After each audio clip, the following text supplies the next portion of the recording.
Lost media is a topic that has always been of great interest to me, pieces of media getting lost in time and going unarchived. From a lost SpongeBob episode to obscure videos or media or creepy video games pulled from shelves, the world of lost media is a vast one, and the world of wrestling also has its fair share of lost media too. Shows, matches, video games and more that never made it to air or were made for public consumption. And in some rare instances there are cases of lost media that are restored and found again. So today I thought to discuss a few cases of lost wrestling media that I found to be interesting, so let's get into it. Before we do begin though, this is probably going to be the last lost media video for a while on this channel, potentially the last lost media video ever on this channel, so I decided to make it a movie, and made it a little longer than usual, so I hope you guys enjoy this one, and let's get into it. Total Non-Stop Action Wrestling opened its doors in 2002 and for the next few years cemented their spot as the #2 wrestling company behind WWE. And as we know, despite many near deaths and near times where they nearly went under, TNA Wrestling is still alive and well today in 2025 and is in the best place it's been in a long while. But I would say that the best TNA ever was, and the prime era of TNA Wrestling, was from the mid to late 2000s. I'm talking 2005 till about 2009. This is when TNA was getting the most eyes on their product, putting on their best TV and the best of their product, and when the popularity of the product saw them be able to have their own TNA video game. As in 2005, they partnered with Midway Games in a multi-year partnership to produce TNA wrestling games. And in September of 2008, a few years later, Midway Games released TNA Impact for the PlayStation 2, PlayStation 3, Xbox 360 and Nintendo Wii. And I thought TNA Impact was a pretty fun game. It had characters like Kurt Angle, Samoa Joe, AJ Styles, Shark Boy. It had the story mode with Suicide, who can forget that. It had Ultimate X and other match types you can't find in any other wrestling games, the six-sided ring, and it was just a very memorable game as a whole, though it wasn't perfect. TNA Impact wasn't a complete game, however it was a very good foundation for a future game, and it seemed as though it was set up for a future sequel and more complete TNA game to come out. And sure enough, just a couple of months after the release of TNA Impact, a sequel was announced. With this article from December 5th, 2008 from PlayStation Universe reading, Midway announces TNA Impact 2.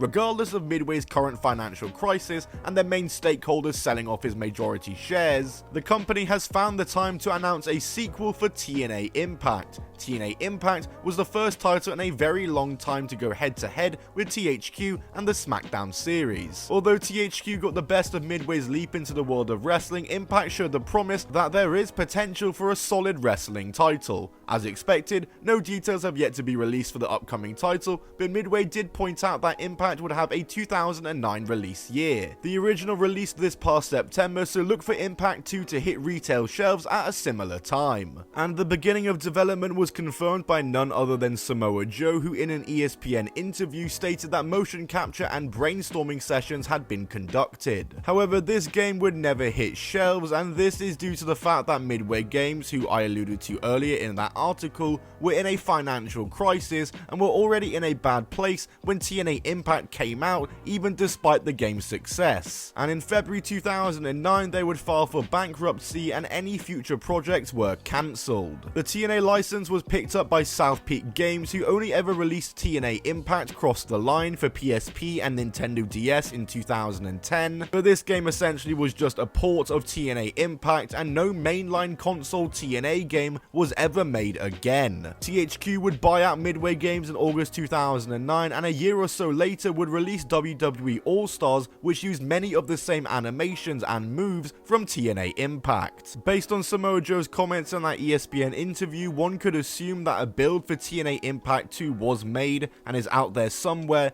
but nothing of this game has ever been mentioned since its cancellation nearly 18 years ago now, and a build or gameplay footage or mocap footage is nowhere to be found.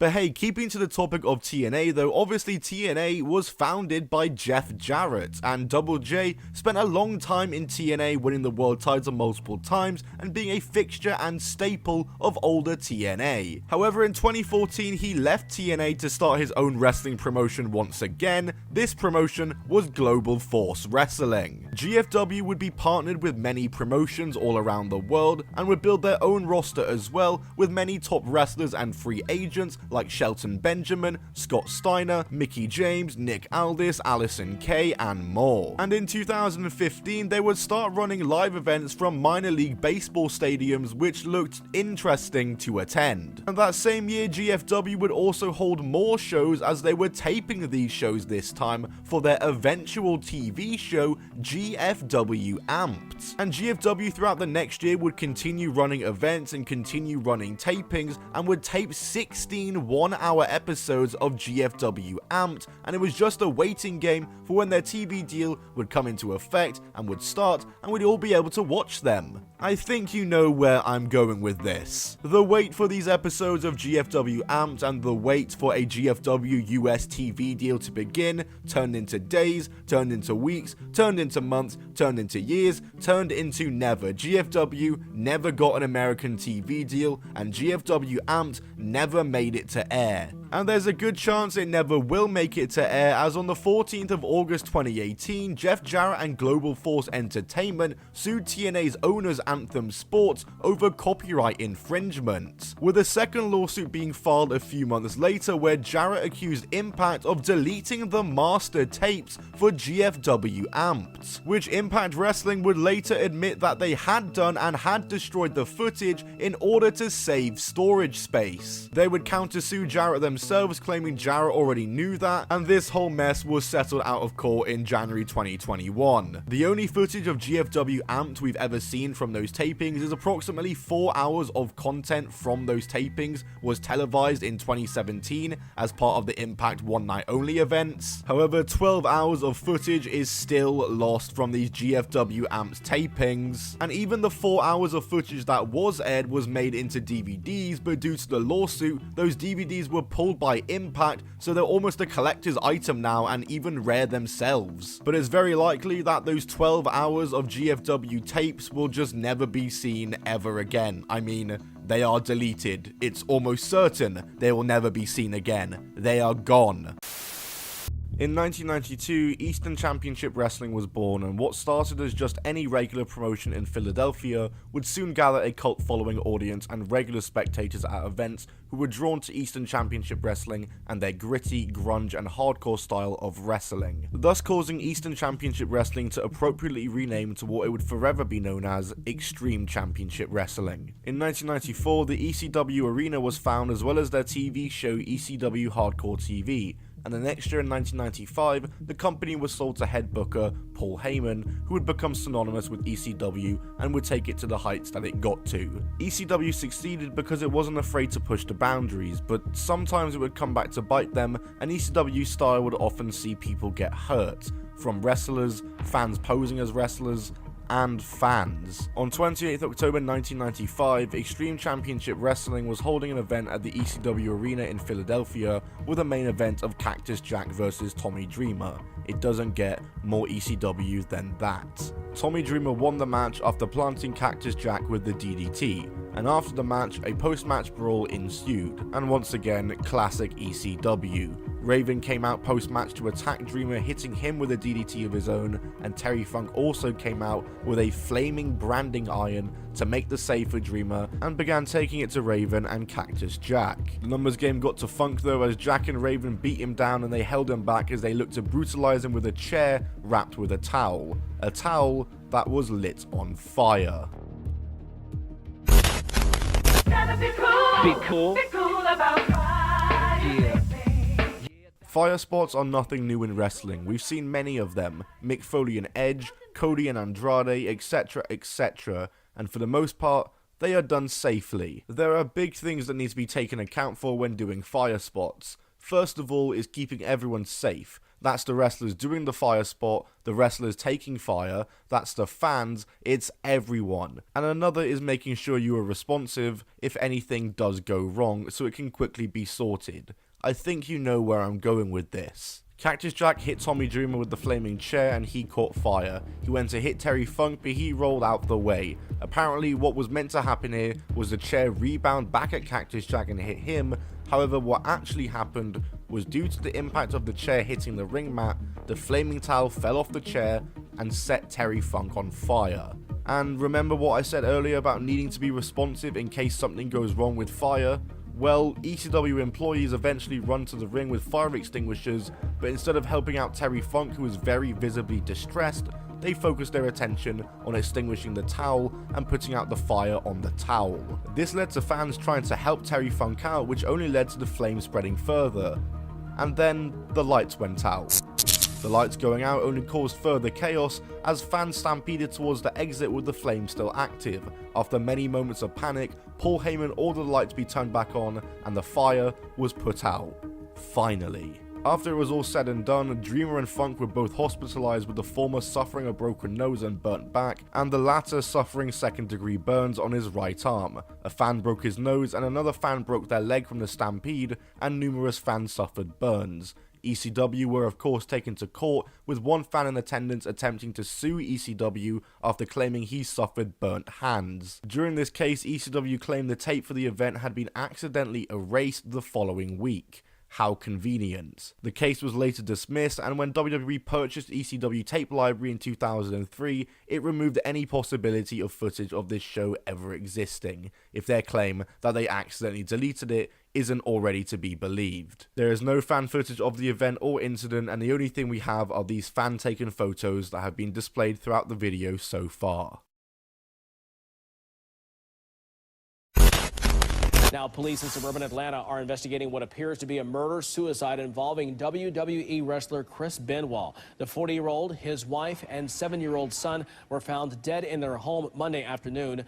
We all know the story of Chris Benoit, the WWE wrestler who on the weekend of June 22, 2007, murdered his wife and son before taking his own life. It's one of the most notorious murder stories in history, and it's an event that brought about major changes to the WWE. After toxicology reports showed that Benoit had the brain of an 80-year-old Alzheimer's patient, WWE introduced their concussion protocol and would be much more strict in enforcing their wellness policy. But the biggest change made in regards to Chris Benoit and the WWE was WWE's attempt at completely removing Benoit from their history, which is something they followed through on, and to be honest, did the best they could given how prominent Chris Benoit was in the company. Chris Benoit was a main eventer in the company, a former world champion, Royal Rumble winner, and WrestleMania main eventer. So whilst it's impossible to scrub his matches and achievements, they've pretty much scrubbed his name from all programmings and media, except for one form of media.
Chris Benoit's likeness and character still features in numerous wrestling video games, but perhaps the game that most of you will remember him for is SmackDown vs. Raw 2007, and that's thanks in part to the fact that this was his most recent and last ever video game appearance. Playing as Chris Benoit is weird, because you are quite literally controlling a murderer in a video game.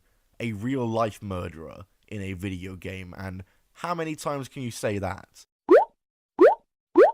Okay, maybe a few times, but you get the point. But this all begs the question, if Chris Benoit's last appearance was in SVR 2007, what happened to him in SmackDown vs. Raw 2008? He wasn't in the game for obvious reasons and was most likely removed during development post-tragedy, but does footage or images of him in the game exist? Is there a build of the game with him in it out there? What can we find out about Chris Benoit in SmackDown vs. Raw 2008? Well, it turns out a Reddit user by the name of Cinnamon0999 had the same thought as me and posted the following on the Lost Media subreddit. As you may know, professional wrestler Chris Benoit killed himself and his family in 2007. He was taken out of that year's WWE video game at the last moment, with the game being delayed due to this. I've always been fascinated by the fact that so little of him in the game survived though. His moves remain in the game's code, but that's about it. No screenshots or a build of the game with him in it seem to have survived. There's barely any info about this at all. But I did manage to find some interesting information on some surviving forum posts. I was at the local game store, Game Crazy, Hackensaw, New Jersey, and they had the new WWE game out to demo it. What surprised me was that Benoit was still in the game. I was under the impression that he had been removed. When I mentioned it to the sales clerk, he said that as far as he knew, this was the game that they were selling. There was no recall or change that he was aware of. While this may be a dead end if this is true, and I'm not sure why someone would lie about it, then it's entirely possible there's a demo kiosk with the Chris Benoit version of the game. This would be an unlikely discovery. There was another interesting quote here though. In GamesMaster magazine, they published an article on the game where the main star / wrestler is Chris Benoit. Unfortunately, the magazine was released the day after the suicide and it was already published. Ouch. On another note, it was said he would be on the front cover. Double ouch. So this post is interesting for many reasons. First of all, it features a story from an old forum post claiming a demo kiosk of the game with Benoit included existed. But it's the second story I read out that is far more interesting to me. This forum user is claiming that Chris Benoit was going to be the cover star for SVR 2008, which is kinda crazy, especially because they claim, as this post says, that this news was published in a GamesMaster magazine from June 2007 that was published the day after his death. So, a copy of this magazine has to exist, right? Well, unfortunately, after searching online for archives, I wasn't able to find an archive of June 2007's issue. However, I did find a copy on eBay, but it's been sold.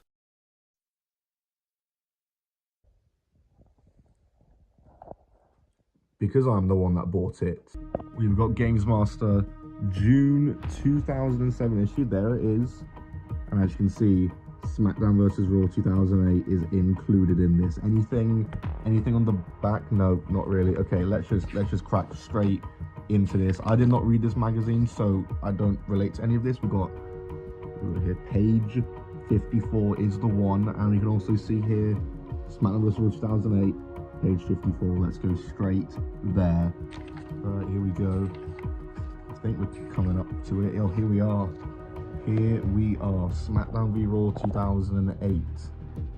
What does it say about it?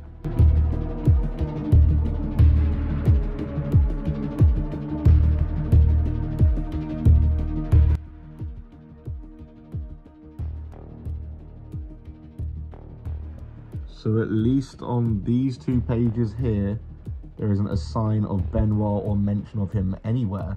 Nothing about him being on the cover, just regular SVR 2008 news. And, oh, there is more, to be fair, there is more.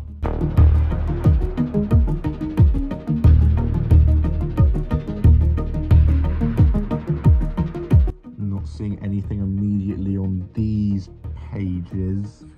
Seems like we have another one to go through, though.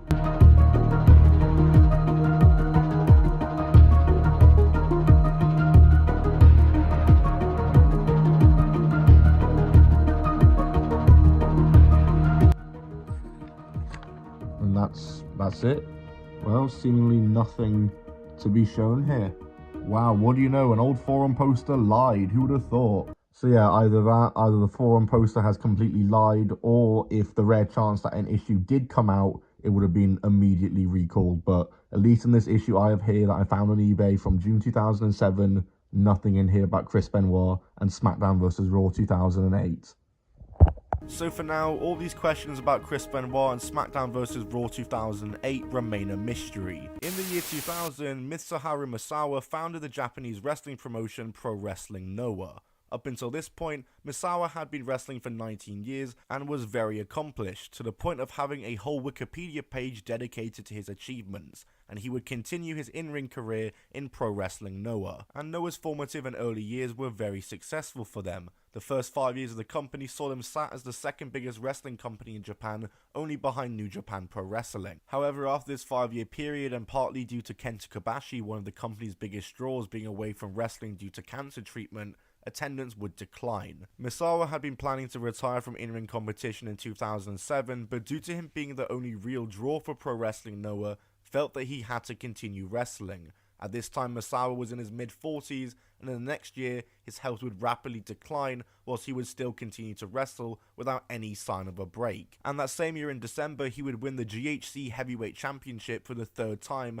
and his reign would last over 448 days. Once again, no breaks. He lost the title in March 2008, and despite the fact he wasn't champion and his health was getting worse with injuries accumulating, including osteophytes which would cause neck pain from simple tasks such as just brushing his teeth, Misawa showed no intention of retiring, feeling obligated to still continue wrestling due to the fact that Noah was still struggling. So Misawa would continue on, doing more than ever as he would wrestle in other companies all across the world as well as Noah. On June 9, 2009, Misawa did an interview with Tokyo Sports where he said that he wanted to retire and couldn't do this until he's 48. However, despite this, would not be retiring anytime soon, not at least until he puts over Go Shiozaki. Go Shiozaki is another wrestler on Noah that Misawa was trying to build up, presumably in order to take the spot from him so that Misawa can retire and that he no longer feels obligated to wrestle, as Noah now has a real draw that isn't just him. 4 days later at a Noah taping though, Misawa would team with Shiozaki in a match that would tragically end up being his last. On June 13th, 2009, Misawa and Shiozaki would challenge GHC Tag Team Champions Akitoshi Sato and Bison Smith for their belts. This match was scheduled to go 37 minutes, however at the 27-minute mark the match was ended at referee's decision, after Misawa took a backdrop suplex from Sato and stopped moving and stopped responding. The match was stopped with the champions being declared winners by referee decision, and this is usually where I'd say that the fans were confused by the finish and had no idea what was going on, but everyone in there knew exactly what was going on and something was seriously wrong, after Misawa remained motionless following taking the suplex. A doctor in attendance attempted to perform CPR to no avail, and an attempt to revive Misawa with a defibrillator was also made to no avail. He was taken to Hiroshima University Hospital where he was pronounced dead later that night, aged 46 years old. Misawa's death was absolutely tragic and is something that should never have happened. Misawa is a rare case of a wrestler dying in the ring, but what makes this more tragic is the fact that he felt like he had to continue wrestling, which he did, with no breaks whatsoever. Misawa will forever go down as a legend in Japanese wrestling for his contributions in All Japan Pro Wrestling and Noah, with Noah still running shows to this day. Misawa received various tributes following the tragedy by the wider wrestling world, and his private funeral was attended by over 100. He was extremely highly regarded in the wrestling world, and of course, this match from this taping never made it out, and there is no footage of the moment of his death. However, there does exist footage before and after the suplex. There is footage on YouTube, and there also exists news footage showing the attempts to revive Misawa. But perhaps the darkest piece of media, and the only piece of media that shows the impact of the move, is this photo on a 2-page spread from the Japanese wrestling magazine, Weekly Pro Wrestling. The tragic death of Misawa prompted various promotions to walk towards stronger regulations, and executives of all the major wrestling companies in Japan to meet up and discuss regulations and safety. Misawa's death was a tragic story of a man who worked himself to death. The one thing this death proved was that Misawa was the most dedicated professional wrestler on planet Earth. His body of work and accomplishments in wrestling speak for themselves, and his legacy will forever live on. The WWE SmackDown vs. Raw series is a legendary set of wrestling video games, Unless it's SVR 2008, that game's kinda mid. The SVR games ended on SVR 2011 after a total of 7 games in the series, but did you know there was actually set to be another installment of the series once upon a time, and it was gonna be totally free to play. As SmackDown vs. Raw Online was announced in September of 2008 by THQ, with the game set to be WWE's first venture into PC gaming with the intention to revolutionize online wrestling gaming. The project was aimed primarily to target the Korean PC gaming market and was a tester for possible future projects aimed towards the wider Asian markets. The game went through many name changes before its official reveal, as it was found out to have been renamed to simply just WWE Online in 2009, but when the game did officially get revealed at the 2010 Electronic Entertainment Expo aka E3, it had reverted back to the SmackDown vs. Raw Online name.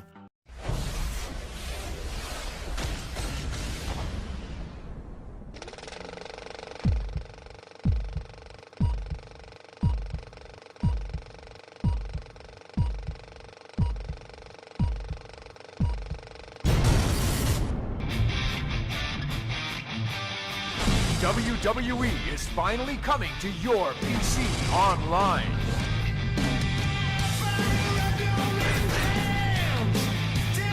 Enter the ultimate WWE universe on your PC. The game was set to have a whole bunch of features, including single and multiplayer online modes, as well as a hub where you can interact with other players and do things such as challenge them to matches and trade items. SmackDown vs. Raw Online though never had a set release date or time frame though, until the E3 reveal, where it was announced that it would have a release in late 2010 that was being planned, releasing exclusively in South Korea. This of course would be delayed though, with no sign of the game anywhere near that time frame, as it was instead moved to an early 2011 release date, once again exclusively in South Korea. However, once that time came around, it would end up being announced by THQ in February 2011 that the game, now once again called WWE Online, had officially been cancelled. And as a result of the cancellation of WWE Online, as well as another game at the same time by THQ, they lost nearly $10 million. To this day, hardly anything is known about this game other than what was shown at E3. No other game footage or build of this game has ever been found or recovered. All we have is those E3 reveal screenshots and footage, and any other niche screenshots that you might be able to find. But other than that, everything about this game is pretty much completely unknown, and I for one would have loved to see a build of this game out somewhere, and I'm interested to see how an online game from 2011 on the PC would have gone down in the wrestling market. Hulk Hogan had his final WWE match at SummerSlam 2006 against Randy Orton, and Hulk of course signed for TNA in late 2009, where he would also make his in-ring return in 2011, and where he ended up having his final ever match. But many of you might not know that in that awkward 3-year period from 2006 to 2009, between his last WWE match and TNA run, he actually had even more matches. As from 06 to 09, Hogan had matches for 2 different promotions outside of WWE and TNA, and one of those promotions I've always actually been kind of familiar with though, as one of the promotions he worked for in this time period was Hulk Hogan's very own wrestling promotion. In the world of professional wrestling, one man is king. Get ready, Australia. I'm heading your way, and I'm bringing the greatest wrestlers in the whole wide world. Hulkamania, the ultimate wrestling spectacular. Tickets on sale 9 a.m. Thursday at Ticketek. Let the battle begin. As from the 21st to 28th of November, Hulk Hogan and wrestlers such as Ric Flair, the Nasty Boys, Val Venus, Mr. Kennedy, Rikishi Umaga, and all his future TNA signings all traveled to Australia to do a 4-show tour being promoted by the Hulkster himself. It was the Hulkamania Let the Battle Begin tour, and it was also being co-promoted by Eric Bischoff. Wow, how could this possibly go wrong? They did 4 shows across the week in Melbourne, Perth, Brisbane and Sydney, with every night being main evented by Hulk Hogan versus Ric Flair. Yes, in the year 2009. Just pure insanity. The tour though was filmed by an Australian broadcast company for a DVD release, however these DVDs never came to be as the Hulkamania tour company went bankrupt in February 2010 and no DVDs or footage of the shows was ever released in an official capacity. It's almost like flying loads of washed up wrestlers halfway across the world that nobody really cared to see and spending stacks upon stacks on travel and fees for them for the shows was never gonna make a profit from the start. There is some footage and photos of the shows out there which is from fans in attendance which can easily be found online, mainly of the Hogan vs Flair match, but there isn't much footage out there of any of the other matches from any of the other days of the tour, and there's also footage online of adverts and promos for the show like press conferences which can be found, but there is just no official broadcast of the show itself, and wherever DVDs were being produced were thrown into the Springfield tire fire. Like I said before, I've been familiar with the Hulkamania Australia tour before, mainly due to the fact I used to cover the Hogan era of TNA a lot on the channel, and the tour was closely linked to it. For the longest time though, I thought these matches were the only ones he had during his time between WWE and TNA though, but it turns out I was wrong. Because as it turns out, Hulk Hogan's first match after leaving the WWE in 2006 was actually only a year later in 2007, as Corey Macklin, the owner of Memphis Wrestling, came up with an idea for a marquee match for his promotion, and he wanted to go all out for it. And thus he acquired the services of one Hulk Hogan, who with big money on his mind was coming to Memphis to do the wrestles. And his opponent was set to be none other than Memphis's own Jerry the King Lawler in a first time ever match between the two. This was a huge match to be getting booked in a promotion outside of the major two, especially in Memphis. And so the show titled PMG Clash of Legends was booked in for the FedEx Forum, an arena with a capacity of up to 19,000, and it was all set for April 27th, 2007. However, this event would of course not be without its hurdles, as Jerry Lawler had to be pulled from the match, and it's for a very dumb reason. You see, Hulk Hogan used to have his own reality show about himself and his family called Hogan Knows Best. This show aired on the VH1 network, which was a network by CBS or Viacom, and they were planning on shooting footage from the event for the show. Jerry Lawler at the time they were doing this though was still working for the WWE, and they were allowing him to do this match. However, the issue came about was that WWE aired on NBC networks, and WWE talent contracts strictly prohibited them from appearing on competitors' networks, meaning they had just lost one half of this huge marquee match and a huge draw in Memphis, or because Hulk Hogan's Ball Licker reality show wanted some footage. And so with that, a new opponent was found, and fair enough to them because they actually found a decent replacement, all things considered, as Paul the Great White, formerly known as The Big Show, had recently quietly departed from the WWE, and he was set to have his first match outside the company after his contract had expired in February of 2007. And so the stage was set and the event would go ahead with an attendance of 2,200 and some other interesting matchups with the exact kind of people you'd expect on a Hogan Legends show, including one Bubba the Love Sponge who also had a match on this show. Man, get this guy off this card. Why was Hogan so insistent of bringing that piece of shit everywhere with him he went? The event though, it might have been good, but you would never know that because the event didn't end up being a pay-per-view event despite all the money going into it, and was never broadcast anywhere. And well, I think this can simply be put down to the fact that any and all focus and coverage around this show was only of the main event. People only cared about Hulk Hogan versus Paul White. The only official broadcast footage from this event is of the main event, which aired on CW30 in Memphis and features the full match with commentary. However, there's no entrances, and obviously, like I said, there's no footage of the rest of the show. The only footage of the rest of the show that ever aired anywhere was a short TV package made by the Memphis Commercial Appeal, which just shows a quick montage of moments throughout the show in order. You can find small clips on YouTube and online of course, but this show in full, and even the Hulk Hogan vs Paul White match in full with entrances,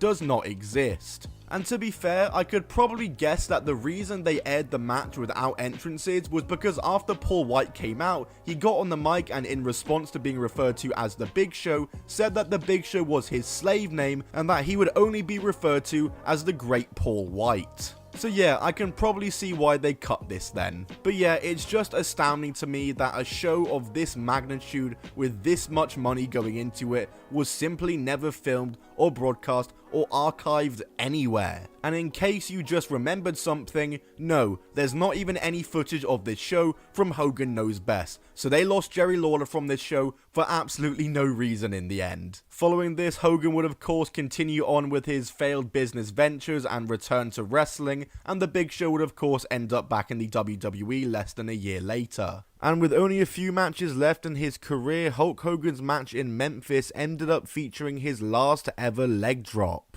And he did it in a match that hardly anyone has seen. As for this show though, only fan footage of clips of this show out there exists, and you can't find any full matches other than the Hulk Hogan vs Paul White match that only aired for the 6 minutes that it was on for. Anything else from this show is lost unless you have it, and if you do, I urge you to get in contact with me and send me any footage that you have.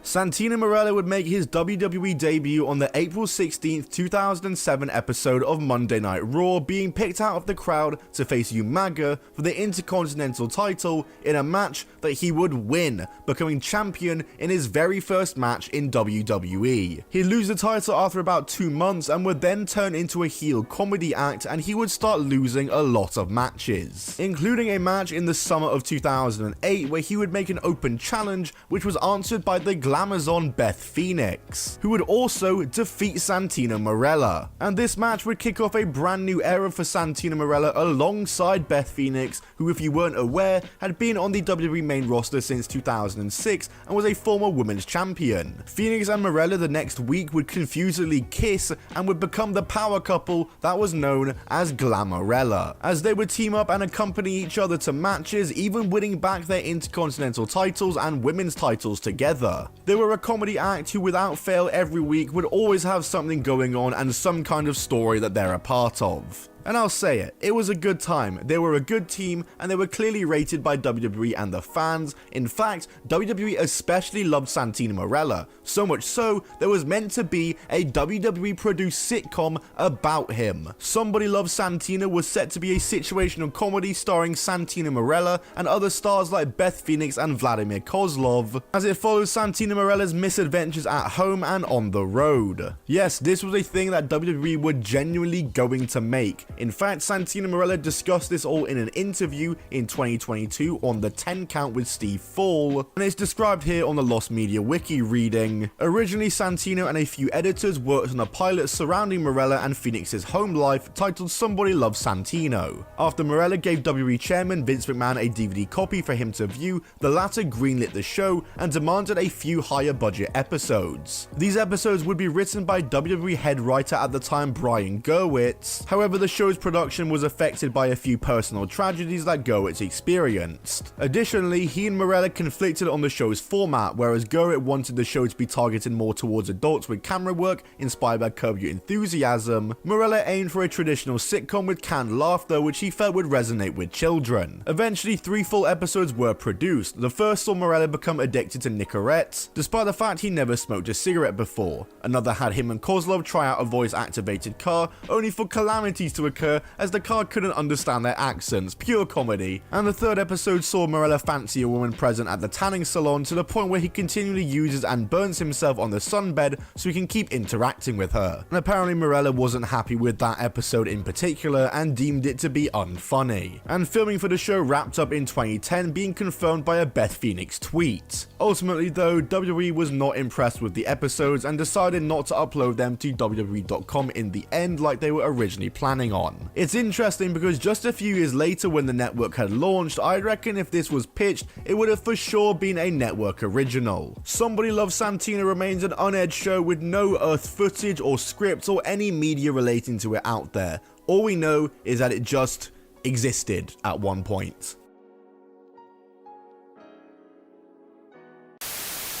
So if you watched my last video on Wrestling Lost Media, you may have noticed that Awesome Kong was in the thumbnail but had no actual part in the video and wasn't even mentioned once at any point. Well, that's because the story I'm about to talk about now was one I was meant to talk about in that last video, but just forgot. I guess you could say that segment is lost media, but anyway, we're talking about a match here involving Awesome Kong and a woman named Melissa Anderson that took place on the May 26, 2009 TNA taping.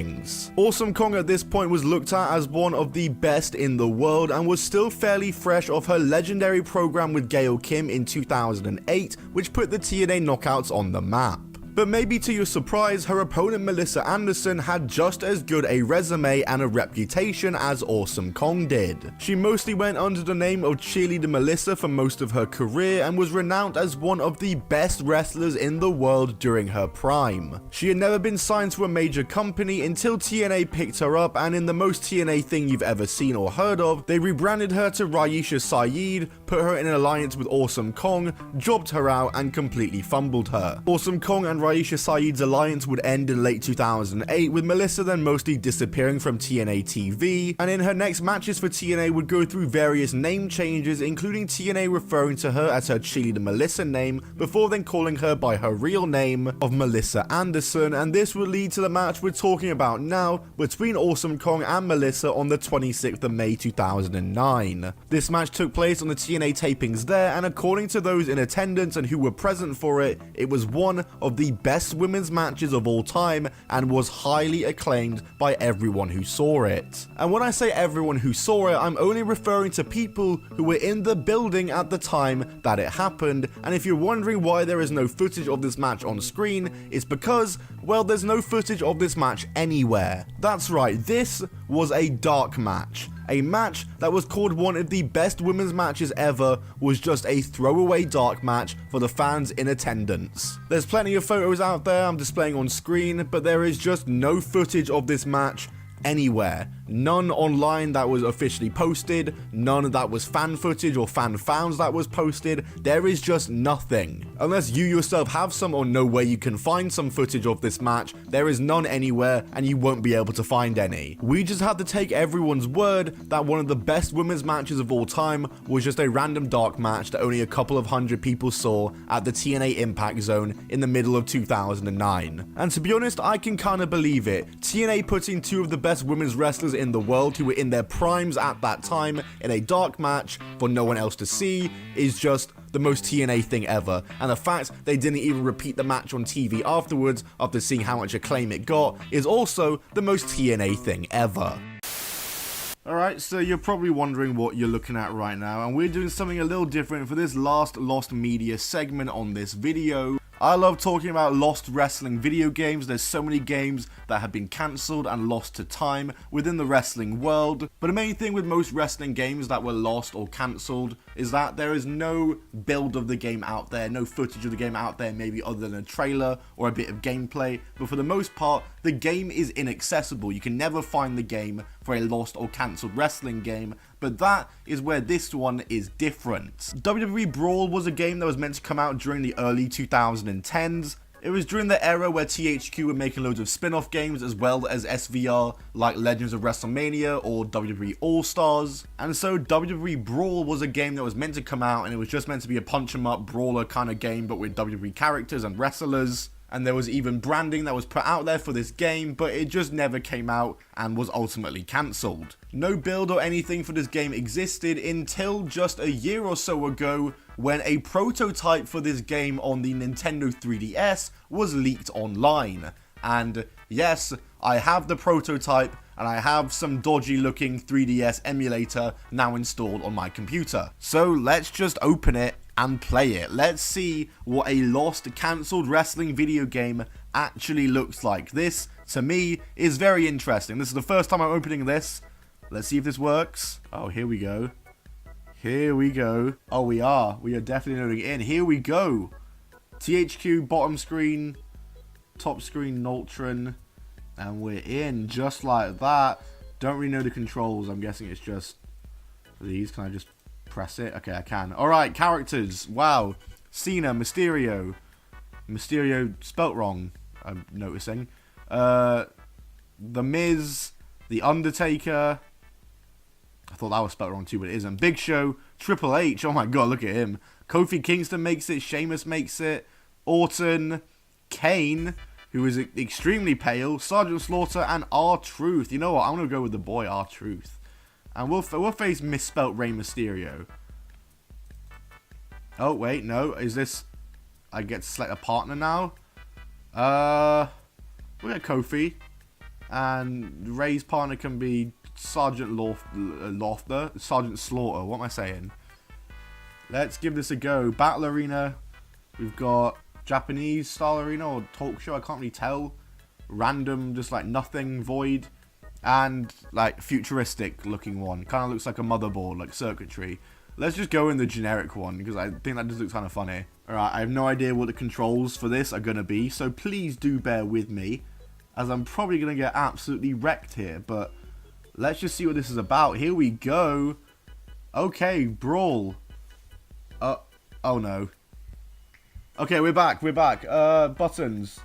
I'm getting leathered by Rey Mysterio. What do I do? Just run. How do I jump? Oh, here we go. I'm doing something now. Oh boy, Sergeant Slaughter is getting it. Oh my god, we are just ragging about Rey Mysterio now. What is going on here? Revenge attack. What do these mean? I can press the title, and is something gonna happen when I do that? Oh my god! I got all three of them. Is this a four-way match or a tag team match? I can't tell. Am I with Kofi or against him, bruh? Alright, let's just try to explore the map a bit here. Alright, up here. I mean, I don't even know what there is to explore. I chose the most boring map, like, of all time. Oh my god, they're going crazy down here. I might go ahead and pick another map. I have a bit of a feeling for the game now, but this map is just a bit too bare, isn't it? There's nothing here. Alright, we'll be R-Truth once again. We'll get Awesome Truth, like, match against each other. We'll get Pale Kane as my partner, or Cocaine, and fuck it, the Big Show. We'll have Show Miz as the other team, and we'll go to this arena here. This looks like the most interesting one to me. Let's try this one out. All right, let's go. We go again, boys. Here we go. All right, so I guess the main thing here is figuring out how do I win. Oh my god, Kane is going for me. Kane is gunning for me. How do I win? Okay, so we have health. I can notice we have like a health bar. Oh, here we go. Kane's getting it now. Boom. So I'm guessing we just wipe out that health bar, and that will like do it.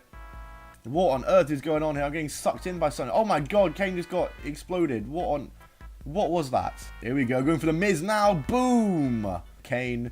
Oh, huge move to Kane here. We're dragging him about the air and slam him down into the floor. Oh my word. We take out everyone with that. This game is crazy. I would have loved this game on my 3DS at the time it came out. Why on earth did they cancel this? This is great, honestly. For a 3DS game, I know it doesn't look great, but again, it's 3DS, so it's going to look a little more upscaled on a computer on a bigger screen. On a smaller screen, this would look pretty good, I imagine. Anyway, Kane is about to get eliminated here. Just going to do a little more. I think he's getting eliminated. 0 health. Now what? What do I do now? Oh, he's just out. Oh, but I'm about to be out. Where am I going? Where am I going? Yeah, have it, Big Show. Have it. And have it you as well, Miz. Have it you as well. Alright, we've got a revenge attack thing here, which I think when I press it, I'll just explode. Boom! Wipe them both out. Where'd they go? I don't know where they went. Oh, they're down here. Wait, how do I get down? Oh, I can double jump. I just noticed that. Oh. I just died. Oh, I'm back. Okay, they're back too. I thought I just eliminated myself like that. I'm getting electrocuted. What is happening here? What is going on? And Big Show just gets exploded. What is going on in this game? It's just everything at once. Here we go. Taking it to the Miz now. What does minor adrenaline do? We'll give that a go. Get up, Miz.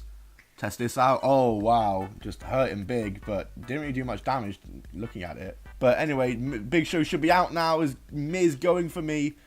Oh, boy. Here we go. Final 2, and we're electrocuted again. And again. And I won a third time. Okay, cool. Get up, Miz. Here we go. Revenge attack. Boom. What about a little stomp, though? One more. 1 health. Boom. It's done. And I'm guessing that's it. There we go. There we go. R-Truth wins. Okay. Well, we won our first game, or I guess technically second game, of WWE Brawl. And I gotta say, I quite like this. Like I said, this is a prototype that was leaked. It's not the full game. No full game, I'm guessing, was ever complete or made. So this is all we have out there. But I gotta say, I kind of liked it for what it was presenting or pitching to me. I think this would have made a pretty good, solid DS game or 3DS game for sure. 12-year-old me would have been all over this, definitely. I would have had this easily. I would have got it for Christmas. But yeah, overall, WWE Brawl, pretty good first impression from me. And yeah, I guess this isn't technically lost media anymore because a build of the game has now been found. Obviously, it's a prototype, but I doubt there's a full version or demo out there anyway. For what we have here, there's a fair bit of content, so pretty decent. Guys, that's it from me here on what could be the final Lost Media video on the Top 10 Wrestling channel. I love doing the Wrestling Lost Media videos. The only problem is most of the stuff has already been covered before. Like, I'm kind of running out of stories, and a lot of the stuff that I cover, like I said, has already been covered. So we're going to take a long break from the Lost Media stuff for now, but if you did enjoy this video, then smash the like on it. I'll see you all in the next one. Subscribe, those notifications on. Goodbye, and keep on rolling.